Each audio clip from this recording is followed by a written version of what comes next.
행복하시지요? 행복 축제에 오시기 전에 이미 행복하신 대길교회 성도님들이시지만 세상은 그렇게 행복하지 않은 것 같습니다. 제가 신문 기사 하나 소개해 드릴 텐데, 대한민국은 지금 분노의 시대를 살고 있다라는 제목이었습니다. 한국인이 분노하고 있다. 빈곤층이나 일부 사회 불안 세력에 국한된 이야기가 아니다. 부유층이나 기득권층들도 그들대로 분노를 표출한다. 젊은이이건 중년층이건 혹은 노년층이건 세대 간 차이도 없다. 분노가 한국인의 일반적인 정서가 되어버렸다. 어제 신문이 아닙니다. 2011년 9월 21일 일간신문에 실렸던 기사입니다. 그러니까 10년이 넘게 쭉 그래왔다는 거고, 안타깝게도 우리가 반박하기가 어려운 얘기가 되어갑니다.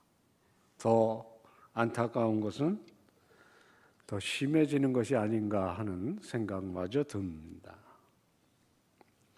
오늘 함께 읽은 시편 73편 28절까지 한 절 한 절 다 저희들이 읽어야 하는데 본문 설교 가운데 읽을 거예요. 그러니까 다 읽지 못한 것이 아쉽긴 합니다만은, 이에 못지않게 쓴마음을 분노로 표출하는 그런 시가 하나님 말씀 속에 있습니다.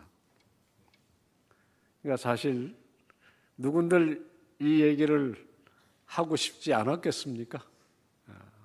시인도 그렇게 표출하고 싶었던 거죠. 오늘 이 시를 쓴 사람은 그냥 동네 아저씨가 아닙니다. 아삽이라는 다윗의 다음으로 시편을 많이 쓴 그 시대의 문화의 지도자였습니다. 나는 하나님이 선하신 것을 안다. 그리고 선을 행하는 자에게, 마음이 정결한 자에게 선대하시는 분이라는 것도 안다. 그러나 그 아는 사실이 나의 마음을 이렇게 힘들게 한다는 거예요. 하나님이 선하심을 고백하는 것 자체가 내 마음의 쓴마음을 돕게 한다는 거죠. 그냥 화만 나는 게 아니라 사실 믿음을 잃을 뻔했다까지 얘기를 하고 있습니다.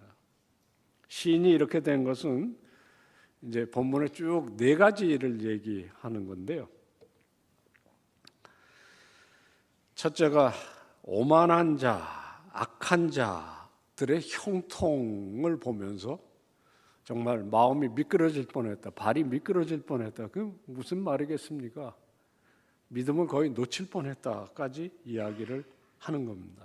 4절에는 그들은 죽을 때에도 고통이 없고 그 힘이 강건하며 사람들이 당하는 고난이 그들에게는 없고 사람들이 당하는 재앙도 그들에게는 없나니. 공감이 되십니까?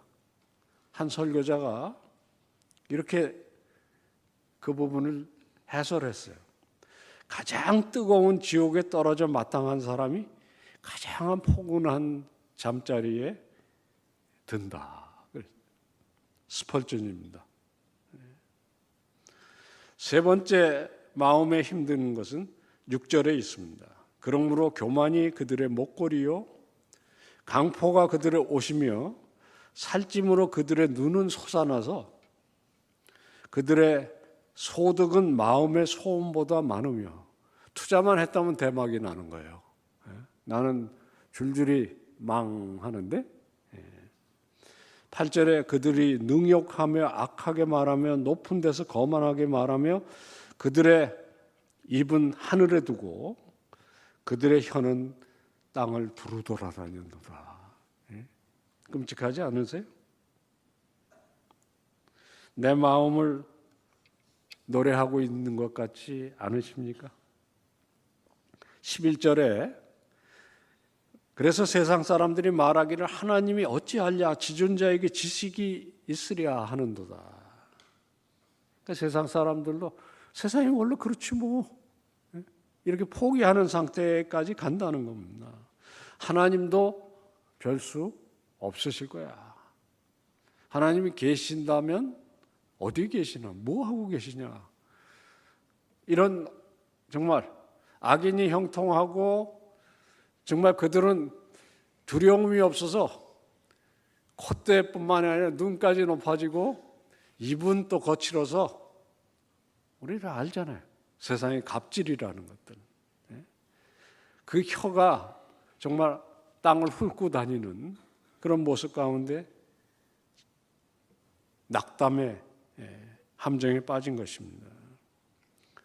이 네 가지 이유를 겪으면서 아삽은 자기 연민에 빠집니다. 이 거룩한 사람 진실하게 살 필요가 있을까?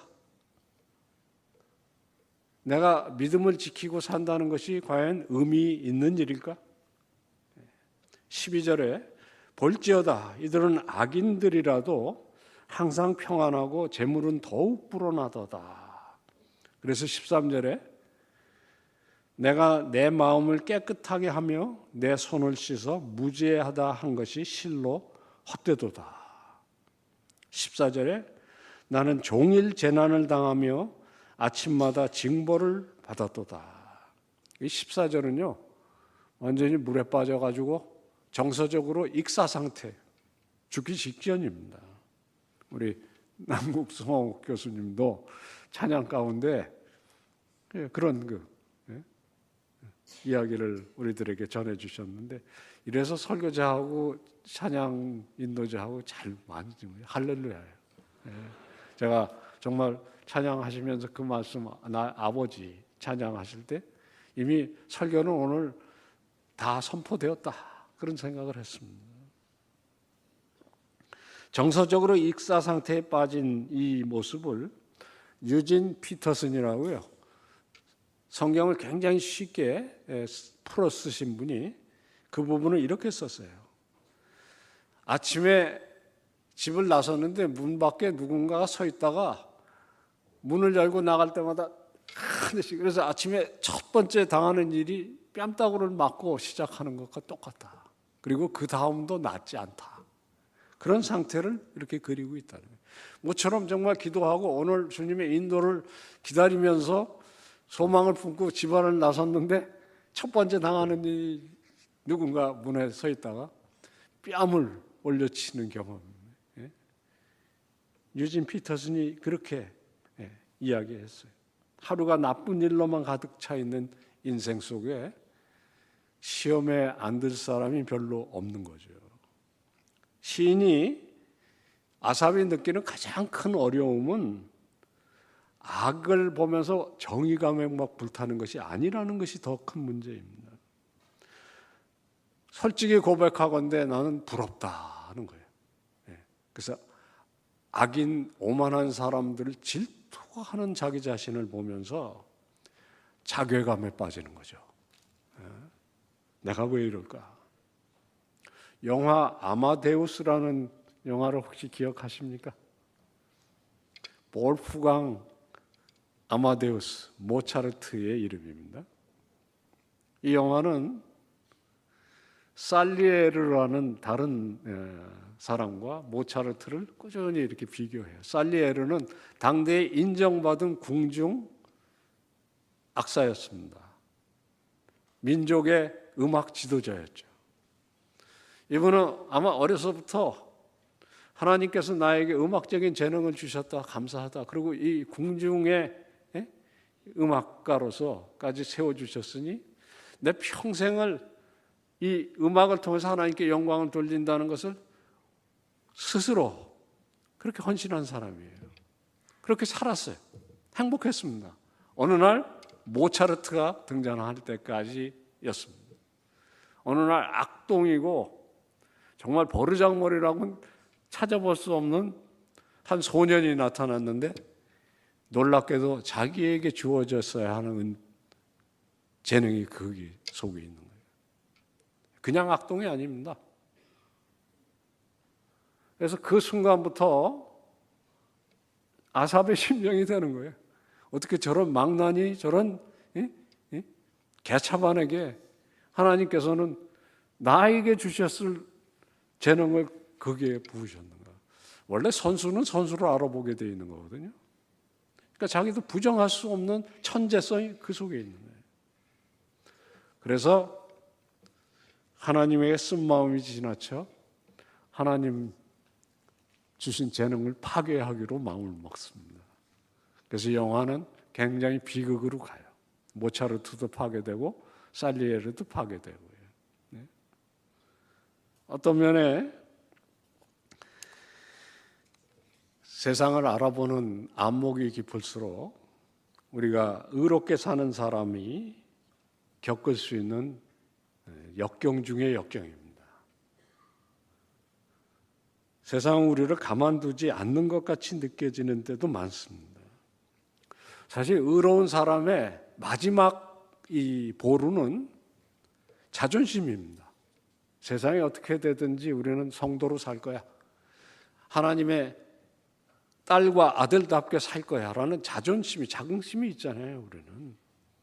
그래서 세상 사람들이 무슨 일을 해도 그래도 나는 바르게 살 거야 하는 그 자존심이 마지막 기둥인데 그게 흔들리는 그런 어려움을 지금 있는 그대로 토로하고 있는 것입니다. 여러분, 시편에 이런 시가 많습니다. 네. 얼마나 위로가 되는지 몰라요. 네. 시편은 위선적이지 않습니다.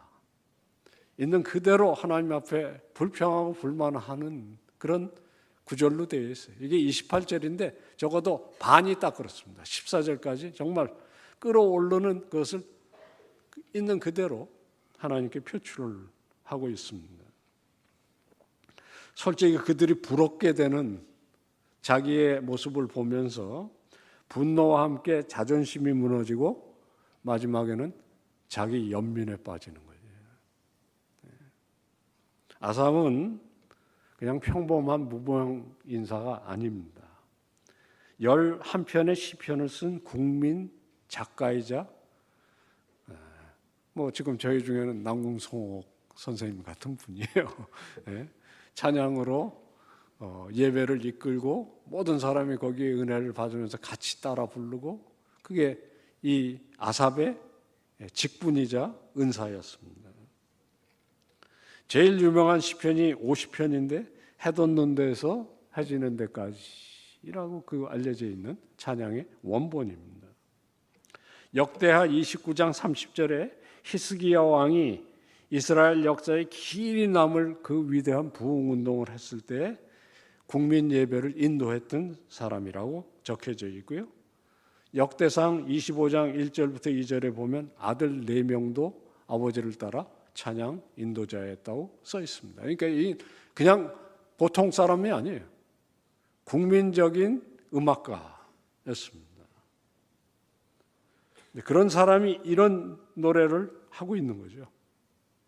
오늘날도 우리야 이제 찬양을 하지만 세상도 나름대로 찬양이 있어요. 잘 아시죠? 올림픽 가장 중요한 부분이 뭐냐면 음악입니다. 음악 없는 개막식 생각하실 수 있으세요? 여러분, 올림픽 때마다 정해진 건 아닌 것 같은데 반드시 불리고야 많은 유행음악이 있다는 건 아시죠? 존 레논이라는 비틀즈 싱어였던 사람의 이매진이라는 노래입니다. 저는 이번 파리 올림픽을 못 보고 이 노래가 어디서 불렸을까가 궁금해서 찾아서 봤어요. 그랬더니 이거는 런던 올림픽, 밴쿠버 올림픽, 중국의 베이징 올림픽, 도쿄 올림픽, 우리 평창 올림픽, 동계, 하계, 막론하고 개막식에 반드시 불려요. 정해진 건 없어요. 그런데 언젠가부터 인원에 반드시 불려요. 왜냐하면 거기에 올림픽 정신이 들어있으니까요. 상상해 보세요. 그런 노래예요. 천국이 없다고 상상해 보세요. 지옥도 없다고 상상해 보세요. 그럼 세상이 어떻게 될까요? 그렇게 묻고 시작해요. 답도 합니다. 천국도 지옥도 없으면 오늘만을 위해서 살게 될 거예요. 상상해 보세요. 어렵지 않습니다. 국가가 없다고 상상해 보세요. 국가가 없으면 어떻게 될까요? 죽이러 갈 일도 없고 죽으러 갈 일도 없습니다. 네? 강력하죠? 아멘은 안 하셔도 돼요, 이건.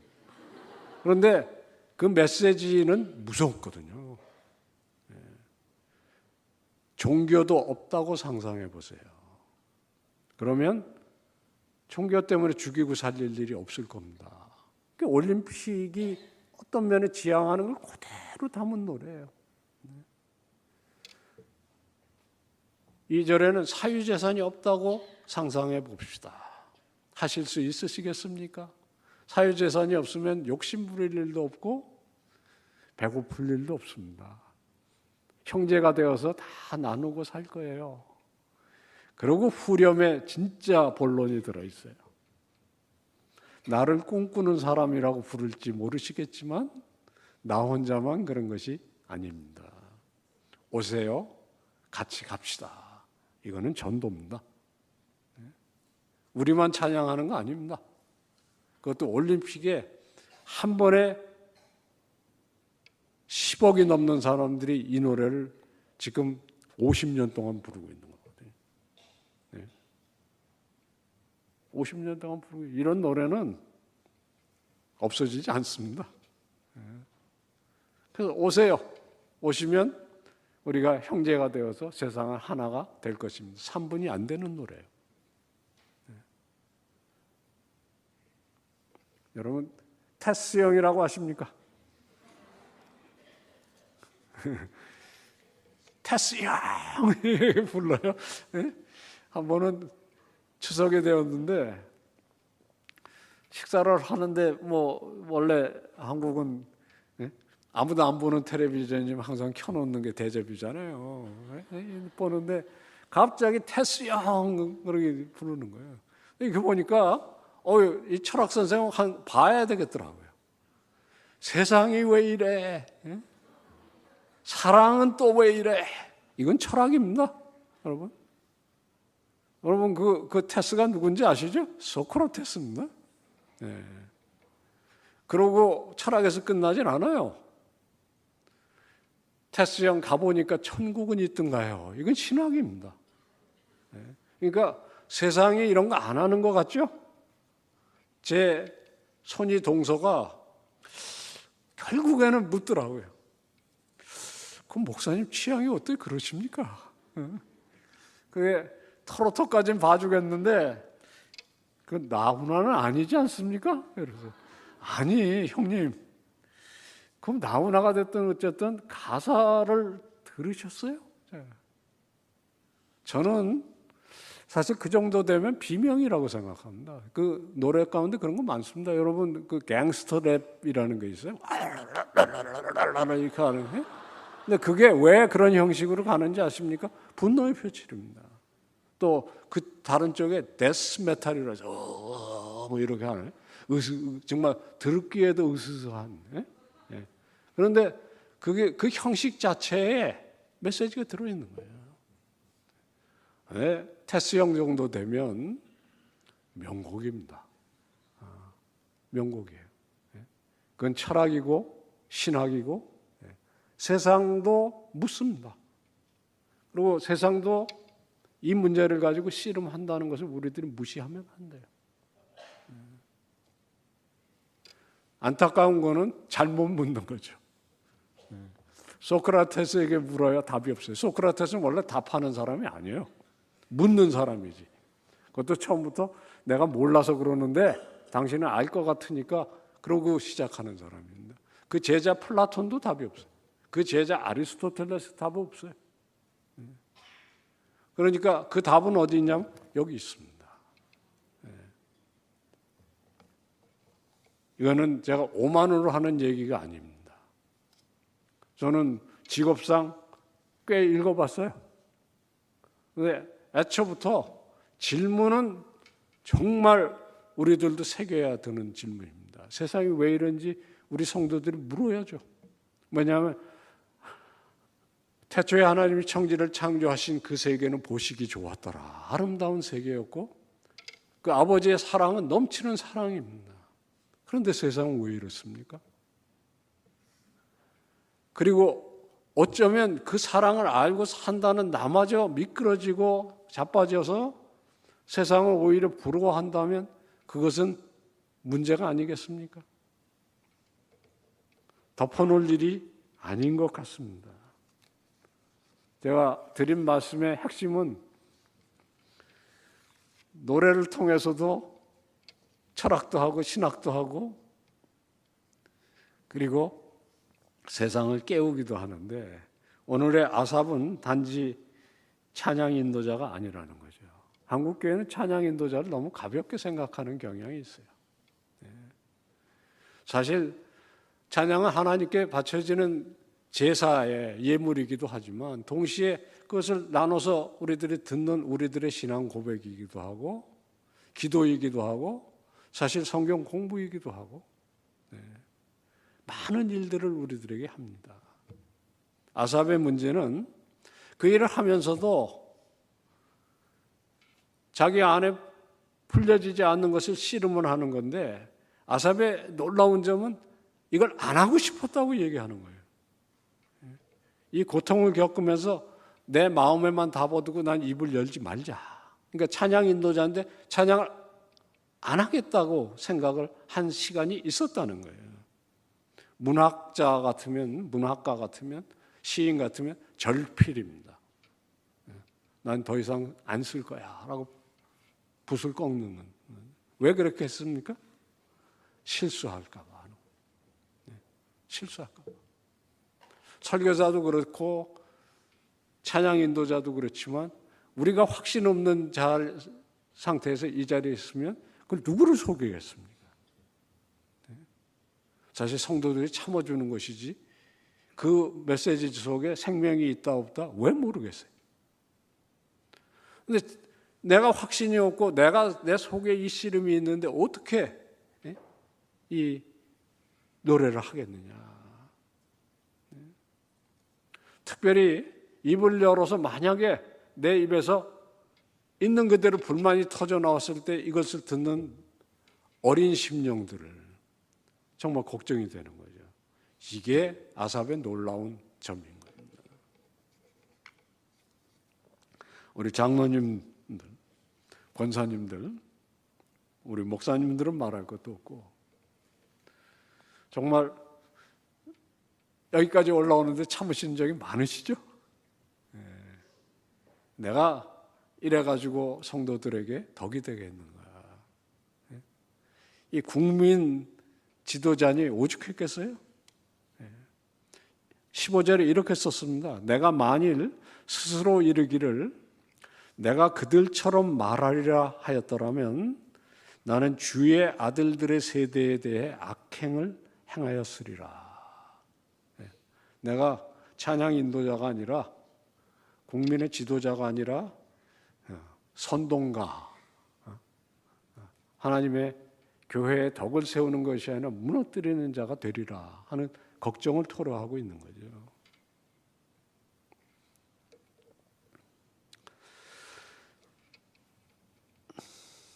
좀 무거우세요? 오늘 메시지는 좀 무겁습니다.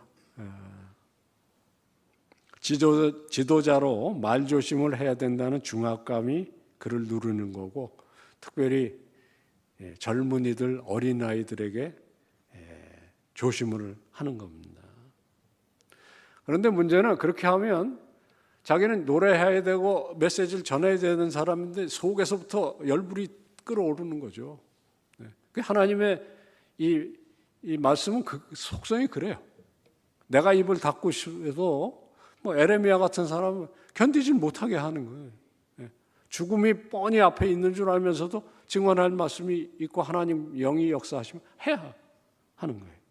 그게 더 큰 짐이 되는 거죠. 그래서 16절에 가면요, 이 씨름을 안팎에서 하다가 이렇게 얘기해요. 내가 어찌하면 이를 알까 하여 생각한즉 그것이 내게 심히 고통이 되었더니, 머리가 터질 지경이 되는 겁니다. 저희들에게도 크게 작게 이런 고통이 있을 수 있습니다. 특별히 믿음이 없어서가 아니라 믿음이 있기 때문에 우리들의 씨름이 심할 수 있습니다. 특별히 교회를 앞서서 정말 헌신함이 이끌고 오시는 우리 장로님들, 권사님들, 집사님들, 이런 고통이 있을 수 있으십니다. 제가 작년에 좀 장기간 섬겼던 한 교회에 장로님이 그 교회가 어려운 시절을 지났던 얘기를 하시는데 이렇게 얘기하시더라고요. 안 올 수는 없고 주일날 오는데 멀리서 교회가 보이기 시작하는 순간 막 덜덜덜 떨린다는 거예요. 그래서 죽을 것 같았었다. 그래서 지금 교회 안에 들어와서 평안한 예배를 드릴 수 있는 것만큼 행복한 것을 나는 없다. 그 이상 바랄 것도 없다. 그러시더라고요. 교회를 이끌고 가는 우리 목회자와 장로님, 권사님들, 집사님들이 그런 수고를 하시기에 이런 건강한 교회가 있는 것입니다. 하나님께서 그 수고와 헌신과 눈물을 기억하신다고 저는 믿습니다. 이제 본문은 완전히 반전을 하는데요. 아삽이 그 고통 속에서 최선의 선택을 합니다. 아주 간단한 겁니다. 몸을 돌려서 하나님을 향해 나아오는 것입니다.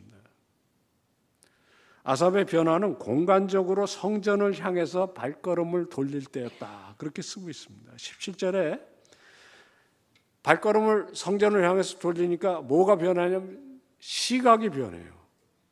17절에 이렇게 썼습니다. 하나님의 성소에 들어갈 때에야 그들의 종말을 내가 깨달았나이다. 그러니까 주님을 향해서 나올 때 문제가 풀리기 시작하는 거죠. 상황은 그대로예요. 관점이 변한 거죠. 초점이 나에게서 하나님께로 옮겨진 것입니다. 현재에 갇혀 있다가 미래를 보는 눈이 열린 겁니다. 미끄러지는 삶에서 든든한 반석 위의 삶으로 옮겨가는 것입니다. 어렵고 힘들 때 주님을 바라보면서 몸을 돌려 주께로 나오시는 여러분 되시기를 축원드립니다. 성전에 들어설 때, 하나님께로 나올 때, 예배의 자리로 나올 때 문제는 해결되기 시작한다는 거죠. 그래서 예배의 자리가 소중한 겁니다. 어제도 제가 예배가 얼마나 소중한가를 말씀드렸는데, 이 예배의 자리가 사람들만 모이는 자리가 아니거든요. 우리 창조주, 우리의 구원자, 우리를 사랑하시는 아버지가 이곳에 우리를 만나주시는 곳입니다. 삶이 중요하듯이 예배도 중요한 것입니다. 그러니 여러분 행복 축제를 하고 계시는데 이 자리가 복의 자리인 줄 믿으시기 바랍니다. 시선이 바뀌고 마음이 변했기 때문에 달라지는 것인데, 인생의 문제는 상황이 아니라 마음에서 시작하는 경우가 많습니다.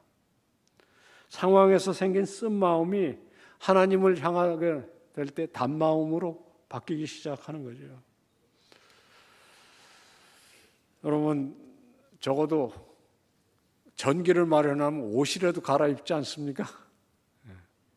또 방안 가구를 다시 정리하기도 하고 벽지를 바꾸기도 하고 뭔가 바꿀 때 실마리가 풀리듯이 인생의 문제를 바꾸는 것은 우리의 마음을 바꿀 때입니다. 마음은 인격의 중심입니다. 이 자리에 처음 나오신 우리 귀한 손님 계시면 그거 한번 깊이 고려해 보시기를 부탁 올립니다. 내 인생이 여태까지 걸어온 길에서 뭔가 새로운 실마리를 발견할 때 그 실마리는 어디서 찾을 것인가? 과연 대길교회 성도님들이 행복하는 그 실마리는 어디에 있는 것일까? 우리가 믿는 하나님을 향할 때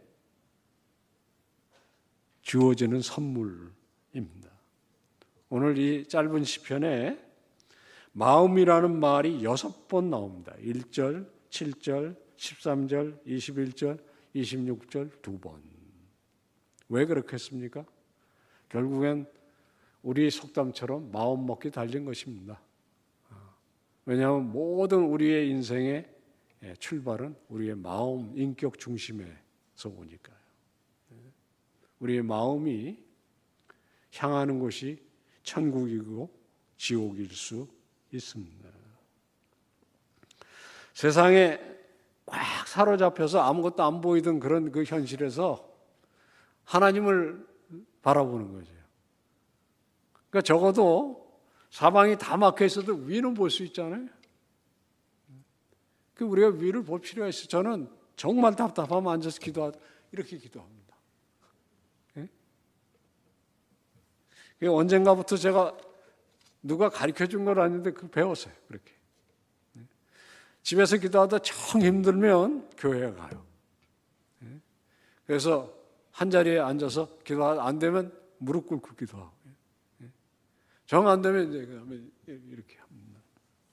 적어도 내 몸의 자세가 나를 향하되 이렇게 곱씹고 스스로 자기 연면에 빠지는 게 아니라 적어도 눈이라도 하나님을 향해서 볼 수 있게요. 그렇게 시각이 열리니까 변하니까 4가지를 깨닫게 됩니다. 악인의 멸망입니다. 18절에 주께서 참으로 그들을 미끄러운 곳에 두시며 파멸에 던지시나니 19절에 그들이 어찌하여 그리 갑자기 황폐되었는가 놀랄 정도로 그들은 절멸하였나이다. 사실 세상은 어떤 면에 도가에서 얘기하는 것처럼 꿈속에 사는지도 몰라요. 근데 그 꿈 같은 세상이 악몽이라는 거죠. 그게 문제라는 거예요. 심판이 실제함을 깨달을 수 있습니다.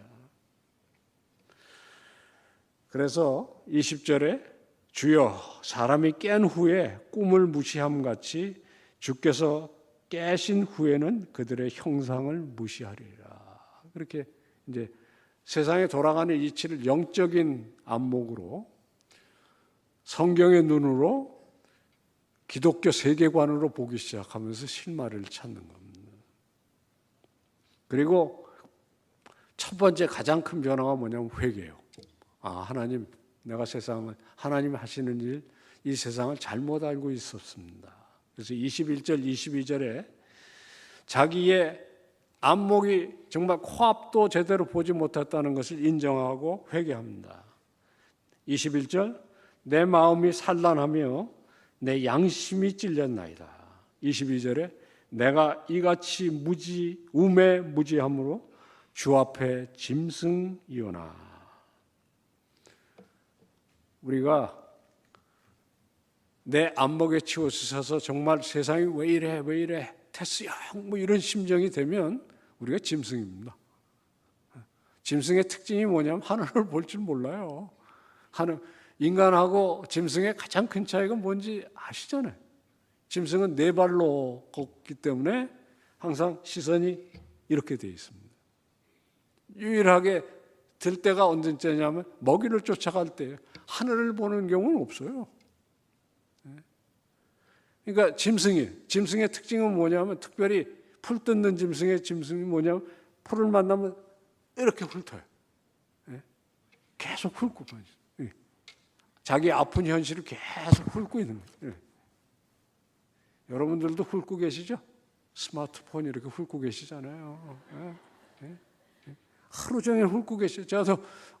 제가 어저께 학교 오는데 옆에 앉은 분이 계속 스마트폰 훑고 계세요. 그 쇼츠라고 들어보셨습니까? 뭐 기름은 10초, 뭐 1분이 넘어가지 않는 영상, 그거 보기 시작하면 끝도 없습니다. 여기에 있는 나도 그렇습니다. 그거 절제하기 힘들어. 하나 보고 나면 또 재밌어. 또 보고 그러면 30분이 언제 순삭이야 그냥. 예? 그거 아닙니까? 그러고 이제 그거 심대 한번 놓고 그 다음에 뭐 합니까? 텔레비전 채널을 훑기 시작해. 250개가 넘어. 그래서 쫙 훑었다가 쫙 훑어내려. 그러면 1시간 순삭이야.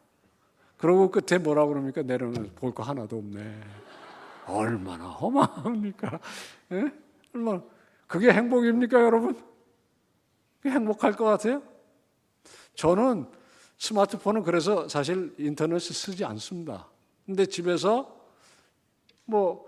이만큼 수고했으니까 나는 이거 볼 자격이 있어. 그러고 시작해갖고 끝에 어떻게 끝나요? 이게 정말 주님 시간 허송해서 죄송해요. 이렇게 끝나요. 저도 30분, 40분 순간이더라고요. 얼마나 재밌는지 몰라. 풀 뜯듯이 그러고 앉아가지고 그러고 거기 이제 온갖 나온 거예요. 나는 왜 돈이 없어서 이걸 못 살까? 그러면서 이 아삽의 전반부 얘기가 내 얘기가 아닙니까? 이 나쁜 인간은 이러고도 살면서 세상에 인기와 권력과 명예와 돈과 다 있는데 나는 왜? 하나님 이건 불공평한 거 아닙니까? 그게 짐승이 아니면 뭡니까? 우리는 하나님의 형상이고 하나님의 이제는 그리스도의 사랑 구속 가운데 우리는 하나님의 아들과 딸이 되었는데 우리는 죄인이 아닙니다, 여러분. 우리는 구주의 십자가로의 은혜로 이제는 하나님의 아들과 딸로 당당하게 은혜의 자리로 나온 것이 아닙니까? 시선을 위로 돌리기 시작해서 자기 눈이 바뀌니까 이제 삶이 제대로 보이기 시작하면서 23절, 24절을 이렇게 들여다보면 시편 23편 그 이후에 여호와는 나의 목자시니 부족함이 없다 하는 내용이 그대로 나와요. 그래서 제가 아까 우리 남국 성홍 교수님께서 찬양을 하신데 이게 짠 거 아닙니다. 저는 사실 앉아서 앞에 찬양을 하는데 여러분들이 뭐 시키지도 않는데 이렇게 같이 찬양하고 그러면서 제가 상당히 섭섭했어요. 왜냐하면 나만 빼놓고 모여서 연습하셨다. 그런 생각을 했어. 여러분들의 교회의 수준을 제가 보는 거죠. 앞에서 찬양 인도자가 우리 남성호 교수님만큼 그렇게 정말 영감차게 못해도 사실은 따라서 해주는 게 우리 공동체가 하는 일이거든요. 못하면 어떻습니까? 우리가 꼭 풀어야지 찬양하는 겁니까? 그렇지 않잖아요. 근데 그게 여기서는 되는 것 그게 저는 마음에 와닿은 거거든요. 시편 23편의 이야기가 그대로 있어요. 23절에 내가 항상 주와 함께하니 주께서 내 오른손을 붙드셨나이다. 24절 주의 교훈으로 나를 인도하시고 후에는 영광으로 나를 영접하시리니 하늘 위에서는 주 외에 누가 내게 있으리요 땅에서는 주밖에 내가 사모할 자가 없나이다. 26절입니다. 내 육체와 마음은 쇠약하나 하나님은 내 마음의 반석이시요 영원한 분기이시라. 시편 23편이 따로 없습니다. 그러니까 보면 다윗과 아삽의 이건 세대도 다르고 하지만 기본적으로 신앙인은 통하는 거죠. 따로 이렇게 하십시오 안 해도 자연스럽게 코러스가 나오는 게 그 기독교 공동체입니다. 시편에서도 150편 가운데 서로 화답하는 노래들이 많아요. 그리고 결국에는 무슨 찬송을 해요? 다 나와 함께 찬양하자. 그렇게 합니다. C.S. 루이스라는 아주 유명한 작가가 그랬어요. 자기 안 믿을 때는 다 나와 찬양하자 그 얘기만 나오면 그렇게 싫었대요. 왜냐하면 좋으면 너나 혼자 해라. 그렇게 비아냥거리고 그랬다는 거예요. 좋으면 너나 해라. 근데 나중에 시편에 대한 묵상을 쓰면서 그 말씀을 정말 은혜롭게 풀었어요. 찬양은 같이 할 때 힘이 나는 것이다. 그리고 나 혼자가 아니고 나와 같이 똑같은 피와 살을 가진 그 모든 사람들이 함께 찬양할 수 있다는 것, 그 자체가 기독교의 가장 은혜로운 부분이다. 여러분, 찬양을 소홀하게 생각하지 마십시오. 찬양이 살아있는 교회는 예수 안 믿는 사람들이 들어와서 은혜를 받습니다. 그것도 막 이 전 인격이 다 동원되어 있는, 그래서 그냥 옆에서 볼 때 그게 부러워요. 이 사람은 왜 이러지? 하는 게 느껴져야 돼요. 우리 목사님께는 좀 죄송하고 하지만 처음 예수 믿는 분들이 교회에 들어와서 제일 견디기 힘든 게 제일 긴 시간 설교잖아요. 그런데 찬양은 어색하지만 따라 할 수 있어요.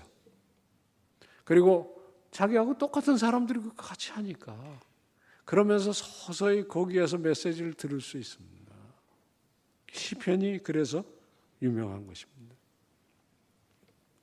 제가 상당히 존경하는 미국의 철학자이자 영성 지도자이자 하는 그 달라스 윌러라는 분이 계세요.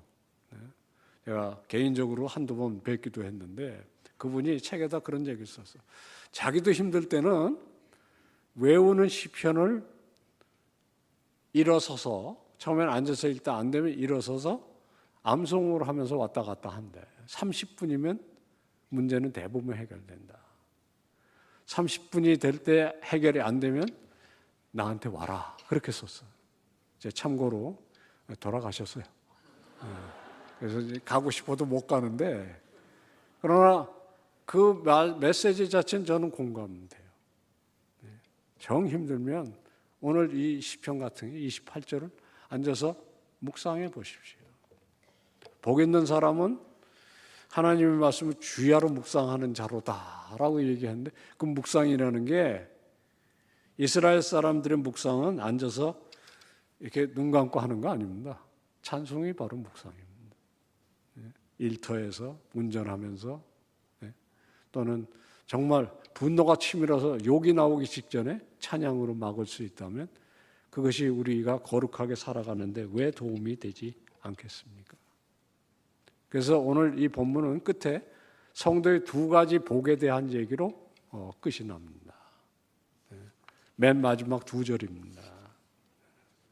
첫째는 하나님께 가까이 함이 복이라, 그렇게 얘기합니다. 우리가 잘 아는 복입니다. 둘째는, 그러니까 이것이 내 안의 복으로만 있는 것이 아니라 나에게 주신 복이 나를 통해서 나가는 복이라는 거예요. 주의 행적을 사람들에게 전하는 복입니다. 그래서 우리 복은 오복이 아닙니다. 산상보훈의 팔복이기도 하고, 첫 번째가 뭐냐 하면 결국에는 나에게 사랑하시는 아버지가 계시다. 그분이 나의 창조주이시고 나를 위해서 십자가를 지신 분이시고, 그리고 마지막에는 나를 영원한 생명으로 인도하실 그분이시라는 것을 아는 복이라는 거예요. 기독교의 핵심 진리는 하나님을 가까이 할 수 있다는 것입니다. 오늘 처음 이 말씀을 듣는 분은 안 계시리라고 믿습니다만은 다른 소위 말하는 종교들과 비교해 보십시오. 여러분, 성황당이 왜 마을 가운데 있지 않는 것을 아십니까? 산신당은 왜 산속에 있는 줄 아십니까? 두려운 곳이기 때문에 그렇습니다. 여러분, 이방신들, 이거는 서양의 제우스를 비롯해서 포사이돈을 비롯해서 여러 서양의 신들 무서운 신입니다. 가깝게 하고 싶은 신이 아니에요. 구약 성경에 쓰여졌던 그 바벨로니아 신들은 잔인하고 무서운 신이에요. 여러분, 신들 가운데 친절한 신 보셨어요?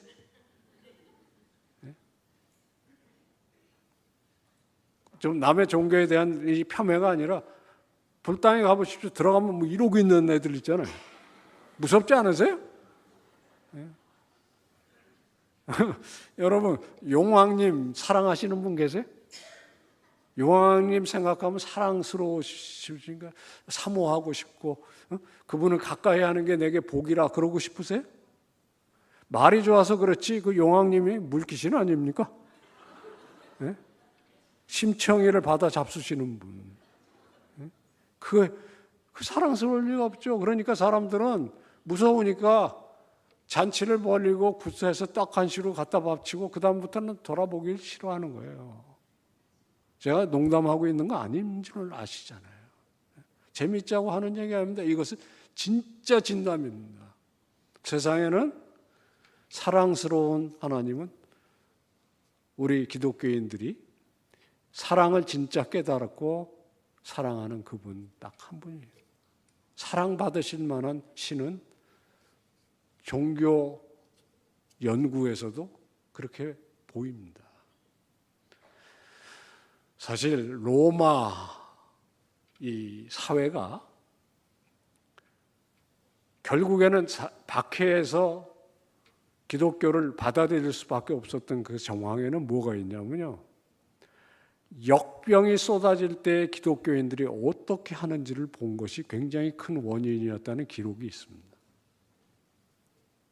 역병은 헬라인들, 로마인들 눈에는 신들이 퍼붓는 재앙입니다. 그러니까 그리스 로마의 신들은 화나면 그냥 아무거나 막 내던지는 거예요. 근데 유독 그리스도인들은 그걸 무서워 안 하는 거예요.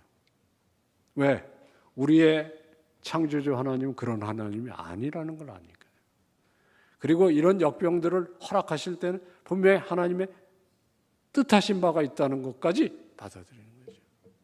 그래서 도망을 안 갈 뿐만 아니라 이교도들이 제일 먼저 하는 일이 뭐냐면 자기 안 죽으려면 갖다 버려야 되잖아요. 가족도 갖다 버리는데 그걸 거두어서 최소한의 간호를 해서 생존율을 높인 사람들이 누구냐? 초대교회 교인들이었다는 거죠. 여러분, 이방 사회가 예배에 들어와서 은혜를 받은 게 아닙니다. 사실 초대교회는 예배 자체에 출입을 할 수가 없었던 지 지금 박해를 당하는데 어떻게 전도를 하겠습니까? 그런데 어떻게 그 박해 상황 속에서 기독교는 날로 번창하겠어요?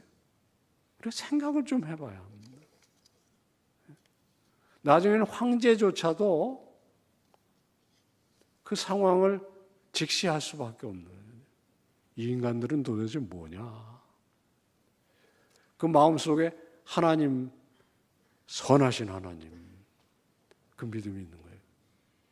우리 초대를 받으신 손님들에게 우리가 한 마음으로 우리 하나님은 선하신 하나님 보여드리고 싶습니다. 그리고 그분을 우리의 주님과 하나님으로 모실 때 어떤 행복이 있는지를 좀 말씀드리고 싶으세요. 세상에 짐이 무겁습니다.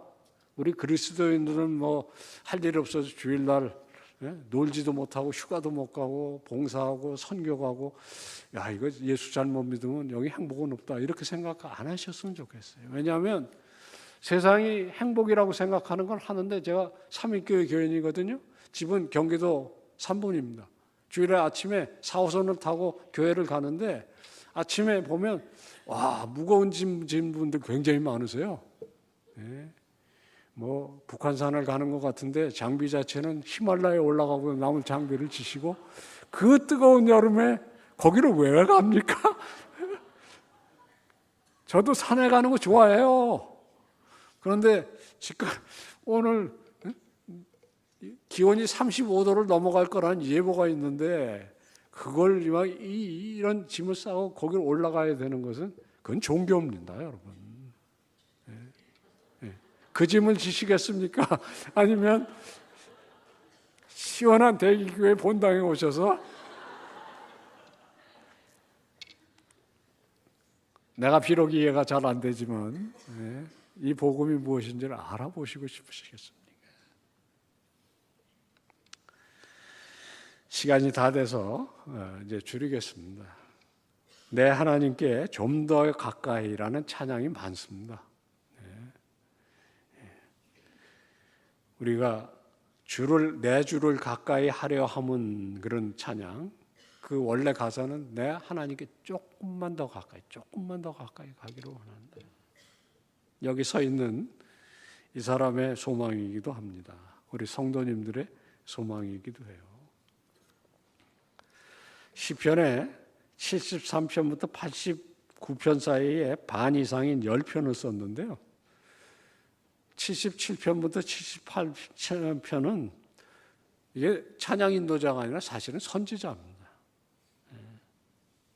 하나님으로부터 멀리 떨어져 있을 때 너무나 힘들었던 경험을 전제로 하고 지금 내가 어떤 입장에 있는지를 선포하고 있는 것인데, 어떤 분이 그랬어요. 시편을 읽어보면 이게 조울증 환자가 아닌가 의심된다. 왜냐하면 내가 죽겠다, 내 발이 미끄러질 뻔했나이다 그러고 끝날 때 어떻게 하냐, 불과 28절 뒤에 뭐라고 그러냐, 주를 가까이 하면 내게 복이라. 이 좀 이상하지 않아요?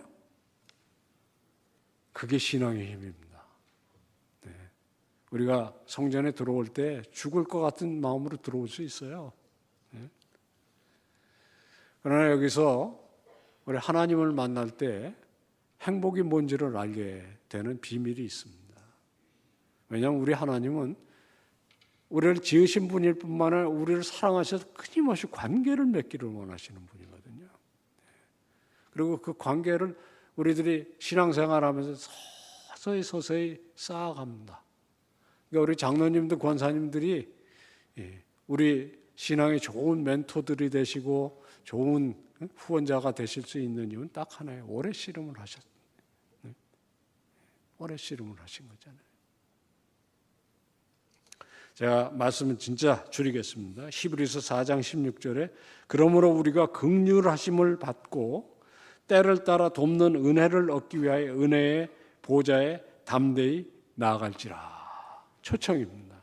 저는 이 말씀을 오늘 우리 대길교회 성도님들뿐만 아니라 여기에 계신 모든 분들이 우리가 이 자리에 나올 때는 우리 자신을 믿고 나오는 것이 아니라 우리를 위해서 목숨을 주신 예수 그리스도를 믿고 담대한 마음으로 나와요. 저도 뭐 죄송하고 송구할 때가 왜 없겠어요? 엉망진창으로 좀 충성하지 못하고 살면 슬금슬금 들어와서 앉아가지고 주여 이 소자가 왔습니다. 이제 죄인이라고 잘 안 해요. 조금 담대해져가지고. 왜냐하면 제가 적어도 주님의 아들인 줄은 알잖아요. 그러니까 이 소자가 왔습니다. 그리고 담대한 마음으로 오는 거예요. 그게 제가 잘해서가 아닙니다. 심지어는 정말 지치고 힘들고 와가지고 기도를 시작하는데 기도가 대부분 어떻게 끝나요? 여러분들 다 아시는 거예요. 끝에는 이제는 마음대로 하세요. 기도 제목 자체가 없어져 버려. 그거 다 아시는 비밀 아니에요? 내가 이렇게 해서 이 기도를 아마 정말 하나님과 씨름하게 나면 대부분 다 그 평안을 주세요.